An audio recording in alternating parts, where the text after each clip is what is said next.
Hey guys, welcome to my channel Neha's lifestyle. আমি নেহা। তো চলে এসেছি নতুন একটা ব্লগ নিয়ে। তো আমরা রায়পুর পৌঁছে গিয়ে ফ্রেশ হয়ে নিয়ে তো এবার আমরা যাবো একটু মাসির বাড়িতে। তো আমরা এখানে সবাই শুয়ে বোন, আমি আর আমার বর আড্ডা মারছিলাম। দেন আমরা সবাই একটু রেস্ট নিচ্ছিলাম। রেস্ট নেওয়ার পর এই যে আমি রেডি হয়ে নিয়েছি। তো একটা ইয়েলো কালারের কুর্তি পরেছিলাম, আর এই কুর্তিটা আমার ভীষণ ফেভারিট। তো এই যে তোমরা দেখো, ফুল লুকটার ইয়েলো কালারের কুর্তির সঙ্গে একটা ব্লু কালারের লেগিংস পরে নিয়েছিলাম। এরপর চলো দেখিনি সবাই রেডি হয়েছে কিনা। এই যে বোন চলে এসছে, বোনও রেডি হয়ে নিয়েছে। আর সবাই বলে আমার বোনকে নাকি একদম হুবহু আমার মতো কার্বন কপি দেখতে। তো তোমরাও জানিও আমার বোনকে আমার মতো দেখতে কিনা। তো এই যে আমরা রেডি হয়ে নিয়ে আমরা আমার বরের জন্য ওয়েট করছিলাম। তো এই যে আমার ছোটো মা, আমার কাকুমণি আর বোনু আর আমি ওয়েট করছিলাম। তো করতে করতে কিছু ভিডিও ক্লিপ নিয়েছিলাম। ওরা ফোন নিয়ে ঘাটাঘাটি করছিল, বোন আর ছোটো মা। তো এরপর আমরা গাড়ি নিয়ে বেরিয়ে পড়েছি। তো আমরা যাচ্ছি হচ্ছে কি আমার বোনের মাসির বাড়ি, মানে আমার ছোটো মার দিদির বাড়ি।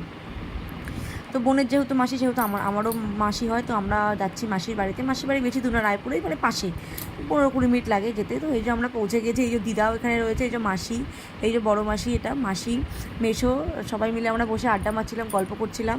তো তারপর আমি কিছু ভিডিও ক্লিপ নিয়ে নিচ্ছিলাম। এরপর আমরা সবাই মিলে হামলে পড়েছিলাম আইসক্রিম খাওয়ার ওপরে। তো এই যে মাসি আইসক্রিম দিয়ে গেছিলো সবাইকে আইসক্রিম খাওয়ার জন্য। তো আমরা একটা আইসক্রিম দিয়ে সবাই মিলে কাড়াকাড়ি করছিলাম। তো এদিকে বনু, এটা বোন, তো এটা হচ্ছে মাসির ছেলে, আমার ভাই হয়। তো এই যে আমরা সব আইসক্রিম খেয়ে নিচ্ছিলাম। তো এই আইসক্রিমটা মোটামুটি প্রায় শেষই হয়ে গেছিলো। তো মাসি তারপর আমাদের আবার একটা নতুন আইসক্রিম দিয়েছিল, সেটা ছিল ওরিও ফ্লেভারের।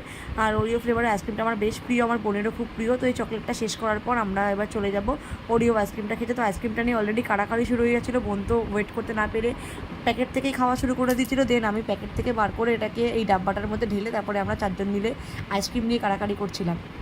দেখো এদিকে তোমাদের দাদাভাই আইসক্রিম খাচ্ছে, আমার বোন। আর এদিকে আমি যখন আইসক্রিম খাচ্ছিলাম, আমার বোন আমার ভিডিও ক্লিপটা তুলছিল। তো হামলে পড়েছিলাম সবাই। তো এবার ডাইরেক্ট দুপুরে লাঞ্চে চলে গেছিলাম। তো লাঞ্চে ছিল ভাত, ডাল, আলু ভাজা, লাউয়ের ঘন্ট, আর ছিল মাটন কষা, আর ছিল পোলাও, চাটনি, স্যালাড ছিল সঙ্গে। তো এই যে কাকুমণি, মেশো, বনু, আমি আর তোমাদের দাদাভাই আর ভাই সবাই মিলে আমরা একসাথেই লাঞ্চ করতে বসেছিলাম। তো এই যে আলু ভাজা, কি ডাল। তো এই যে আমি খেতে বসে গেছি। তো সবাই মিলে একসাথে খেতে বসেছিলাম, কিন্তু ছোটো মা আর মাসি পরে খেতে বসেছিল, যেহেতু আমাদেরকে সার্ভ করতে হয়েছিলো। আর হ্যাঁ, দিদাও পরে খেতে বসেছিল, দিদা আমাদের সঙ্গে খেতে বসেনি। তো এই যে আমি দিদার একটু ভিডিও নিচ্ছিলাম, দিদা থেকে পালিয়ে গেছে। তো এই যে আর একটুখানি বিরিয়ানি মাসিদের ছিল, মানে তো মাসি আমাকে টেস্ট করার জন্য দিয়েছিল বিরিয়ানিটা। আমার বোন আর আমি তো একদম বিরিয়ানি পাগল। তো আমরা বিরিয়ানিটা একটু টেস্ট করে দিলাম, তারপর আমরা খেতে বসেছি। আর আমার বর, মানে আমরা বিয়ের পর প্রথম মাসি বাড়ি গেছি, তো একদম জামাই আদর করছিলো আমাদের সবাইকে। এই যে ডাল দিয়ে আলু ভাজা দিয়ে খেয়ে নিচ্ছিলাম। তারপর ছিল মাটন। তো মাটনের পাতলা ঝোল আমি ভীষণ পছন্দ করি। তো এই মাটনের পাতলা ঝোল দিয়ে খাচ্ছিলাম। আর আমার বোন তো খালি আমাকে দেখাচ্ছিল, ওর ভিডিও ক্লিপটা নিচ্ছিলাম। তো ওই যে মেশো সবাই মিলে আমরা আড্ডা মারছিলাম। আর বহুদিন বলতে প্রায় 10 বছর পর আমি রায়পুর গেছি আমার কাকুমণির বাড়িতে।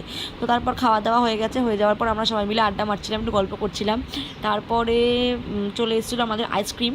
তো ভাই গিয়ে কুলফি আইসক্রিম নিয়ে এসেছিলো। এই যে আমরা সবাই মিলে কুলফি খেতে খেতে আড্ডা মারছিলো, সবাই মিলে একসাথে বসতে, যেটা হয় একটা আড্ডা গল্প। আর যেহেতু 10 বছর পর আমি গেছি, তো সবাই খুব আনন্দ করেছি, খুব মজা করেছি। তো এখানে কিছু আইসক্রিম নিয়ে আমরা ভিডিও বানিয়ে নিয়েছিলাম, বুমেরাং করছিলাম। তো তারপরে যেখান থেকে আমার বোনও এরকম করছিল। তো আইসক্রিম খাওয়া হয়ে গেছে। আর তারপর আমরা আবার বাড়ির দিকে বেরোবো। তো এই যে আমরা গাড়িতে উঠে গেছি, উঠে আমরা এখন বাড়ির দিকে যাব। তো এবার আমরা গাড়িতে উঠে গেছি, আমরা যাচ্ছি বাড়ির দিকে, বাড়ির উদ্দেশ্যে বেরিয়ে গেছি আমরা। তো আমার চ্যানেলটা যদি ভালো লেগে থাকে তো অবশ্যই লাইক, কমেন্ট আর সাবস্ক্রাইব করতে ভুলো না। আর এরকম ছোটো ব্লগ পেতে গেলে আমার চ্যানেলটাকে সাবস্ক্রাইব অবশ্যই করে বেল আইকনটা ক্লিক করে দেবে। তো দেখা হচ্ছে next blog. Thank you for watching.